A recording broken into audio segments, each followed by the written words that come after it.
Parole de libraire. Thibaut Dubois, Jean-Christophe Rieu.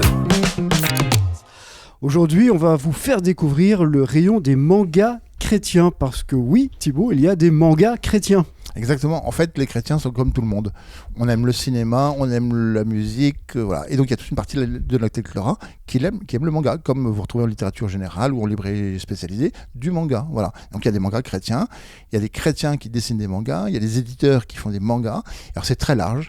D'abord, vous avez la Bible en manga, donc il y a différentes éditions. Moi, celle que je préfère, c'est une Bible en manga qui est en 6 volumes, 3 pour l'Ancien Testament, 3 pour le Nouveau Testament, dessinée par des japonaises chrétiennes, avec une petite nuance, c'est qu'elle est faite en couleur et en lecture européenne. Donc vous savez, de gauche à droite et non pas de droite à gauche. Souvent les mangas sont plutôt en noir et blanc et lecture japonaise, donc de gauche à droite.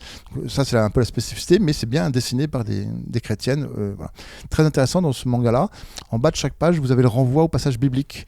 Donc ce dessin-là... Avec la référence. Exactement, on sait que c'est un chapitre tiré de Matthieu ou tiré de Luc ou tiré du livre d'Ésaïe ou autre. Donc c'est très intéressant. Alors, c'est parfois un peu surprenant quand on voit des anges tout feu, tout flamme, incroyables qui apparaissent dans le manga. Mais voilà, c'est un esprit manga. Et après ça, vous avez plein de personnages, vous avez plein de vies de saints en manga. Vous avez une Sainte Jeanne d'Arc, vous avez un Saint Jean Bosco, vous avez une Sainte Claire, vous avez en plusieurs volumes la vie de Saint Paul. Voilà, donc le manga existe, y compris chez les chrétiens. Et puis ça permet à toute une population qui parfois est un peu éloignée de cet univers juste bande dessinée classique avec des traits belges ou d'autres livres, d'accéder aussi à la bonne nouvelle, à la parole, à l'évangile, à la vie de saint, avec des dessins manga qui sont vraiment très bien réalisés. Après ça, il y a un petit peu pour tous les goûts et différents styles. Je ne suis pas un spécialiste du manga, mais voilà. Donc sachez que ça existe, c'est plutôt en jeunesse, mais il y a aussi des mangas qui pourraient être lus par des adultes. Par exemple, il y a un livre très ancien de 1606 qui a été écrit par un Anglais, et ce roman initiatique permet de passer des étapes pour arriver à Jérusalem céleste. Et donc ce livre qui a 400 ans a été transmis en manga. Alors c'est très amusant parce que les noms des héros ont des vertus, donc donc le héros s'appelle Chrétien, il passe par la consolation, la prudence, et puis les ennemis ont des noms de défauts, donc le doute, la dissipation, voilà, ou la frayeur, aussi bien les personnages que les lieux, voilà.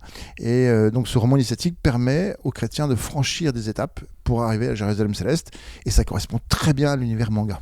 Donc la Bible, la vie des saints, les mangas chrétiens, c'est un public un petit peu particulier qui lit les mangas chrétiens ou Non, en fait, c'est plutôt un public de jeunes, c'est plutôt un jeune public. Et ce qui est étonnant, c'est que les grands-parents se disent « Ah bah oui, mais moi, mon petit-fils ou ma petite-fille, il lit beaucoup de mangas. » Et donc, ils sont contents de pouvoir rentrer dans l'univers de leurs petits-enfants ou de leurs enfants en leur offrant des mangas, en disant « Le manga existe, mais aussi le manga chrétien. » Donc, le christianisme n'est pas quelque chose d'hors sol ou qui est déconnecté, qui est dans l'air du temps. Non, mais ça peut être austère. Ça peut être austère. Si on prend une vie de saint, ça peut être austère. Le manga peut être justement la rendre plus accessible. Oui, un peu comme la bande dessinée. Si vous voulez, c'est un moyen d'accéder. Après ça, je pense qu'il faut quand même apprécier le dessin manga et aimer ce style de dessin. Il y a des bandes dessinées plus classiques, il y a des bandes dessinées comics, un peu comme les Américains, vous savez, avec les super-héros. Donc je pense qu'avec chacun son style, peut préférer soit une bande dessinée classique, soit un comics, soit un manga pour accéder à des questions religieuses ou les vies de saints. Manga et poésie aussi, ça peut... Oui, et puis le manga, qui est quelque chose d'un petit peu d'extraordinaire, s'accorde bien à vie de saints, parce qu'ils ont des vies absolument incroyables. Forcément. Et donc on découvre par un prisme différents, les vies, les retournements, les événements, leurs aventures, absolument incroyables, et ça colle bien à l'univers manga. Pour ceux qui aiment les mangas, on peut les retrouver ici à la librairie Siloué, Nantes, Angers. Bien entendu. Sinon, vous pouvez peut-être guider ceux qui connaissent pas forcément les mangas, mais qui ont envie de découvrir. Oui, alors en fait, l'avantage du propre de la librairie, c'est que les gens viennent chez nous, c'est pour du conseil. Si vous connaissez le livre que vous voulez acheter, vous allez sur un site internet qui porte le nom d'un grand fleuve.